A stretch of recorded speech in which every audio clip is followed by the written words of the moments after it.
بسم اللہ الرحمن الرحیم۔ السلام علیکم ناظرین، کبوتر بد دعا کیوں دیتا ہے؟ گھر میں کبوتر پالنا کیسا ہے؟ اللہ رب العزت کے پیغمبر حضرت نوح علیہ السلام نے کبوتر کے لیے امن و سلامتی کی دعا کیوں مانگی تھی؟ حرم شریف کے کبوتر کہاں سے آئے؟ روض رسول صلی اللہ علیہ وآلہ وسلم کے کبوتر اچانک مرنے کیوں لگے تھے؟ کیا کبوتر کی بیٹ پاک ہے یا ناپاک؟ کبوتر کا گوشت کھانا جائز ہے یا ناجائز؟ اگر کوئی شخص خواب میں کبوتر دیکھے تو اس کی تعبیر کیا ہوگی؟ یہی ہماری آج کی ویڈیو کا موضوع ہوگا، اور آج ہم آپ کو کبوتر کے بارے میں منفرد معلومات فراہم کریں گے۔ مگر ویڈیو میں آگے بڑھنے سے پہلے اگر آپ لوگ ہمارے چینل پر نئے ہیں تو برائے مہربانی ہمارے چینل کو سبسکرائب کریں اور بیل کے آئیکن کو لازم دبائیں تاکہ ہماری ہر ایک نئی آنے والی ویڈیو کا اپڈیٹ آپ لوگوں کو سب سے پہلے مل سکے۔ ناظرین، کبوتر ایک ایسا خوبصورت اور دلکش پرندہ ہے جو ہر کسی کو اچھا لگتا ہے، اور یہی وجہ ہے کہ یہ پرندہ اکثر گھروں میں پالا جاتا ہے اور گھروں کے علاوہ اکثر مزاروں پر بھی موجود ہوتا ہے۔ تفسیر روح البیان میں لکھا ہے کہ جب اللہ رب العزت کے پیغمبر حضرت نوح علیہ السلام کی کشتی جوری پہاڑ پر ٹھہری تو اللہ کے پیغمبر نے پرندوں میں سے کوے کو حکم دیا کہ جاؤ اور زمین کا جائزہ لے کر آؤ کہ زمین پر کتنا پانی باقی ہے، یعنی پانی خشک ہوا یا نہیں۔ کوا وہاں سے اڑ کر گیا تو اسے کوئی مردار مل گیا، اور کوا اس مردار کو کھانے میں مشغول ہو گیا اور واپس پلٹ کر نہ آیا۔ اسے اللہ کے پیغمبر کا حکم بھول گیا۔ اس کے بعد حضرت نوح علیہ السلام نے کبوتر کو زمین کا جائزہ لینے کے لیے بھیجا۔ کبوتر زیتون کے درخت کا ایک پتا لے کر حاضر ہوا تو حضرت نوح علیہ السلام سمجھ گئے کہ پانی ابھی بالکل ختم نہیں ہوا۔ اس کے بعد حضرت نوح علیہ السلام نے کچھ دنوں کے بعد کبوتر کو دوبارہ بھیجا۔ جب کبوتر دوبارہ حضرت نوح علیہ السلام کے پاس آیا تو اس کے پاؤں میں کیچڑ لگا ہوا تھا، جس سے اللہ کے پیغمبر سمجھ گئے کہ پانی زمین جذب کر گئی ہے مگر کیچڑ ابھی باقی ہے۔ حضرت نوح علیہ السلام کبوتر کی اس ذہانت سے بہت خوش ہوئے اور کبوتر کو امن و سلامتی کی دعا دی۔ یہ اسی دعا کی برکت ہے کہ لوگ آج بھی کبوتر کو اچھا سمجھتے ہیں۔ یہی وجہ ہے کہ کبوتر انسانی آبادی سے مانوس ہے، اور کوا کو خوف کی بد دعا دی۔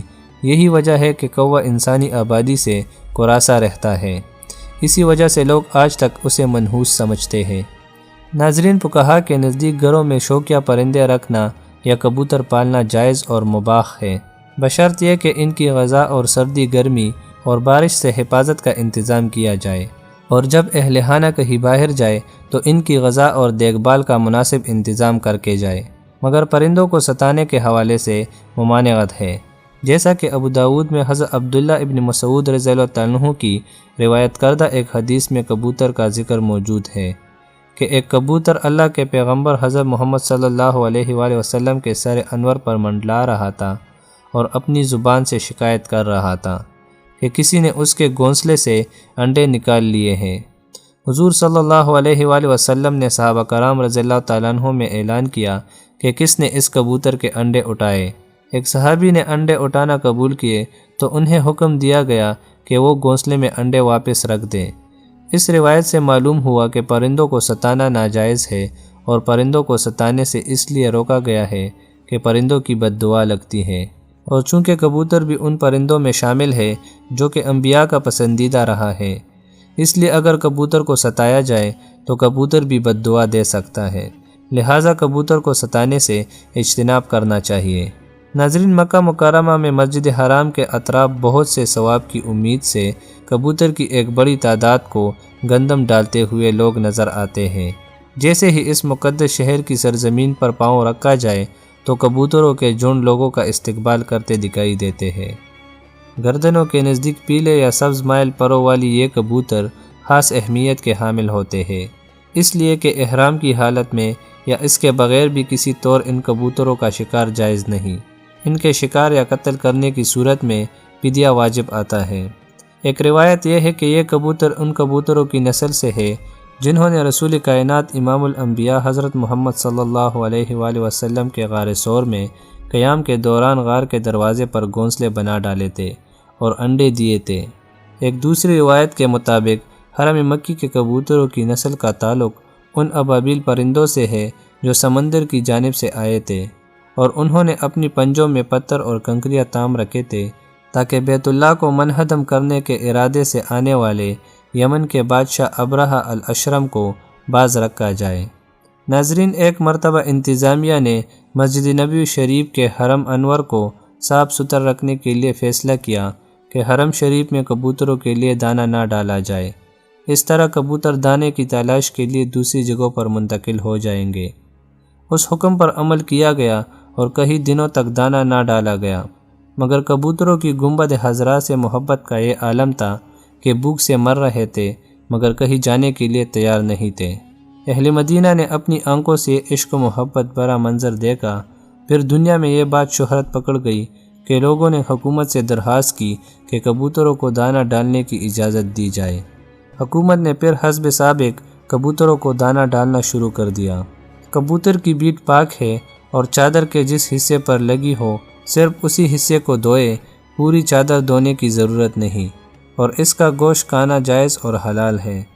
خواب میں کبوتر کی تعبیر امین قاصد، سچے دوست اور باوفا محبوب سے دی جاتی ہے۔ بسا اوقات خواب میں کبوتر کا نذرانہ ایسی بابرکت اور حسین اور جمیل عورت کی طرف اشارہ ہوتا ہے جو کہ اپنے شوہر کے علاوہ کسی اور کی خواہش مند نہ ہو۔ اگر خواب میں کبوتر کسی مریض کے سر پہ بیٹھا ہوا دکھائی دے تو اس کی تعبیر مریض کی موت سے بھی دی جاتی ہے۔ اگر کسی نے خواب میں دیکھا کہ وہ کبوتروں کو دانہ ڈال رہا ہے اور ان کو اپنی طرف بلا رہا ہے تو تعبیر یہ ہوگی کہ وہ شخص قوم کی قیادت کرے گا۔ پس اگر کوئی آدمی خواب میں کبوتر اور کوے کو ایک جگہ جمع کر لے اور ان کو ایک جگہ دیکھے تو تعبیر یہ ہوگی کہ وہ قوم کی قیادت کرے گا، کیونکہ ہر وہ چیز جو خواب میں اسے اپنے غیر جنس کے ساتھ جمع ہو تو اس کی تعبیر قیادت سے رہتے ہیں، خصوصاً کووں کے سلسلے میں کہ کووں کا شمار فاسقین میں ہوتا ہے۔ خواب میں کبوتر کی آواز کلام باطل کی علامت ہے۔